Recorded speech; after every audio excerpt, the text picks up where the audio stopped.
వచ్చారు. నేను కూడా ఆ టైంలో టెలివిజన్ ఛానల్ డిబేట్స్ చెప్పాను, ఫిలిం స్టార్ని చూడడానికి లక్షలు వస్తారు, కానీ వాళ్ళని ఓట్లు కన్వర్ట్ చేయడం అనేది అది ఇంకొక స్ట్రాటజీ, అది ఇంకొక కేపబిలిటీ. అంటే మీ పార్టీలో మెషినరీ ఉండాలి, అట్లాంటి అంటే కాడర్ ఉండాలి, మీకు బూత్ మేనేజ్మెంట్ ఉండాలి. ఆ ఓటర్ వచ్చిన వాళ్ళని కన్వర్ట్ చేసి మిమ్మల్ని ఓటర్గా కన్వర్ట్ చేయడం అది ఒక కేపబిలిటీ, అది అందరితో కాదు. దానికోసం ఫస్ట్ టైం పవన్ కళ్యాణ్ గారు ఏం చేయలేకపోయారు. దాని తర్వాత ఒకసారి చంద్రబాబు నాయుడు గారితో కలిసినప్పుడు ఏమైందంటే సిచ్యువేషన్ మొత్తం మారిపోయింది. 100% స్ట్రైక్ రేట్ వచ్చింది పవన్ కళ్యాణ్ గారికి.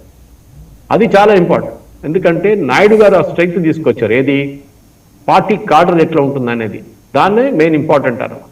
దాన్ని తీసుకొచ్చి వీళ్ళు ఓటుగా కన్వర్ట్ చేసుకున్న పవన్ కళ్యాణ్ గారికి 100% స్ట్రైక్ రేట్ వచ్చింది. ఇప్పుడు పవన్ కళ్యాణ్ గారు న్యాచురల్లీ ఇప్పుడు ఆయన పార్టీ బిల్డప్ చేస్తున్నారు. ఈవెన్ తెలంగాణలో కూడా మనం చూస్తున్నాం, ఇక్కడ అన్ని పార్టీ యూనిట్స్ని డిజాల్వ్ చేశారు, ఇంకొక టెంపరీ కమిటీని పెట్టారు. బహుశా ఇంకా ఫైనల్ ఇప్పుడైతే ఎలక్షన్లు ఏం లేవు కాదు ఇక్కడ. సో ఆయన బిల్డప్ చేసుకుంటూ వస్తున్నాడు. 2028కి బహుశా ఆయన ఇక్కడ కూడా పోటీ చేస్తారు. ఇన్ఫాక్ట్ తమిళనాడులో కూడా, అది మర్చిపోతున్నాం మనం, నార్దర్న్ తమిళనాడులో ఇంకా వీళ్ళు పవన్ కళ్యాణ్ వాళ్ళ పార్టీ పోటీ చేస్తారని చెప్తున్నారు, కానీ ఇప్పుడు దాకా అసలు దాని గురించి ఎక్కువ ఎంత సార్ చేస్తే ఒక 10-15 సీట్స్ ఏమన్నా పోటీ చేసే అవకాశం ఉందా? ఎస్ డెఫినెట్గా, ఎందుకంటే తెలుగు స్పీకింగ్ పాపులేషన్ ఉన్న నార్దర్న్ తమిళనాడులో మన చిత్తూరు ఇటువైపు నెల్లూరు వైపు నుంచి ఉన్న కాన్స్టిట్యున్సీలో చాలా మటుకు, అనంతపూర్ అట్లాంటి కాన్స్టిట్యున్సీలో చాలా మటుకు అక్కడి నుంచి వచ్చిన వాళ్ళు చాలా మంది చెన్నై, నార్దర్న్ చెన్నై బెల్ట్లో సెటిల్ అయి ఉన్నారు. లెస్ లైక్ బెంగళూరులో కూడా అంతే. అట్లాంటి పొజిషన్లో అక్కడున్న ఓటర్ని అట్రాక్ట్ చేయగలిగితే డెఫినెట్గా పవన్ కళ్యాణ్ గారు కూడా ట్రై చేస్తారు. కానీ ఇప్పుడు దాకా డీటెయిల్స్ ఏం రాలేదు దాని గురించి, ఎందుకంటే నెగోసియేషన్లు కూడా వాళ్ళ పేరు ఎక్కడ కనిపించట్లేదు. అవును, ఏఐడిఎంకే బీజేపీ మాట్లాడుకున్నప్పుడు బీజేపీ వాళ్ళు కూడా దాని గురించి ఎక్కువ చెప్పట్లేదు. వాళ్ళు బీజేపీ కోటా నుంచి పవన్ కళ్యాణ్ గారికి సీట్లు ఇస్తారనేది అది చూడాల్సింది మనం. ఇదంతా వాళ్ళ పార్టీ స్ట్రక్చర్ మీద ఉంటుంది. అక్కడ కూడా ఇన్ఫ్రాస్ట్రక్చర్ కావాలి మీకు, వెళ్ళి ఒట్టిగా పోటీ చేయడం కాదు, అక్కడ వెళ్ళి మీటింగ్ అటెండ్ చేయడం, అక్కడ దాన్ని ఓట్గా కన్వర్ట్ చేసే కేపబిలిటీ ఉండాలి, బూత్ మేనేజ్మెంట్ ఉండాలి మీ దగ్గర, ఇప్పుడు ఉండాలి.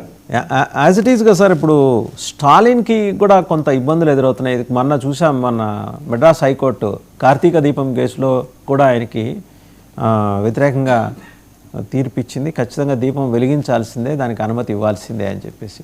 హిందువులతోటి పెట్టుకునే కార్యక్రమం ఏదైనా ఇనిషియేట్ చేసిందా డిఎంకే, అంటే to consolidate their vote bank?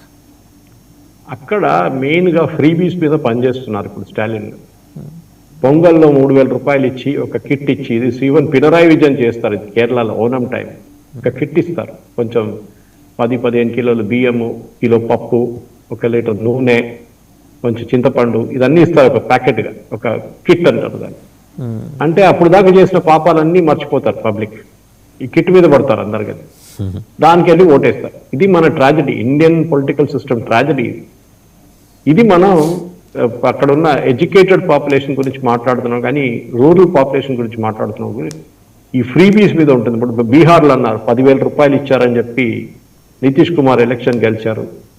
అది కాకుండా మహారాష్ట్రలో కూడా మహిళలకి 10,000 రూపాయలు ఇచ్చారు. ఇక్కడ మధ్యప్రదేశ్లో లాడ్లీ బెహన్ స్కీమ్లో అట్లా గెలిచారు బీజేపీ అని చెప్పి. కరెక్ట్ ఉండొచ్చు, ఎందుకంటే మన ఎలక్ట్రల్ సిస్టంలో ఇది ఒక ట్రాజడీ. డబ్బులు ఇచ్చి ఓట్లు తీసుకోవడం ఒకటి, అది కాకుండా ఇట్లాంటి ఒఫీషియల్గా డబ్బులు ఇచ్చి ఓట్లు వేయడం అనేది కూడా అది పబ్లిక్ నిర్ణయం. బేసిక్ ఇవ్వాలన్నా వద్దా అనేది అది పబ్లిక్ డిసిషన్. మనం దాన్ని సపోర్ట్ చేయడమో ఎదిరించడమో ఉండదు. కానీ స్టాలిన్కి ప్రాబ్లం ఎక్కడ వస్తుందంటే, నేను దీనికన్నా ముందు చెప్పినట్లు విజయ్ ఈవెన్ 6 నుంచి 7% ఓట్లు, 8-9% దాకా తీసుకెళ్తే అది డిఎంకే మీదనే ఉంటుంది. ఎందుకంటే అది ఆ ఓట్లు వచ్చేది ద్రవిడియన్ పాలిటిక్స్ నుంచి వస్తుంది. అది కాకుండా Joseph Vijay, so naturally Christian population ఓట్లు కూడా విజయ్కి చాలా మటుకు రావచ్చు. అది వస్తే మళ్ళీ డెఫినెట్గా అక్కడ కూడా ఇంపాక్ట్ రావచ్చు, ఎందుకంటే ఆ ఓట్లు యూజువలీ కాంగ్రెస్కి వెళ్తుంది. కాంగ్రెస్కి వెళ్ళే ఓట్లు కూడా విజయ్ తీసుకెళ్ళిపోతుంది. ఇది స్టాలిన్కి ఒక పెద్ద ప్రాబ్లం. స్టాలిన్ ఒకరే కాదు, అలయన్స్కి ఒక పెద్ద ప్రాబ్లం.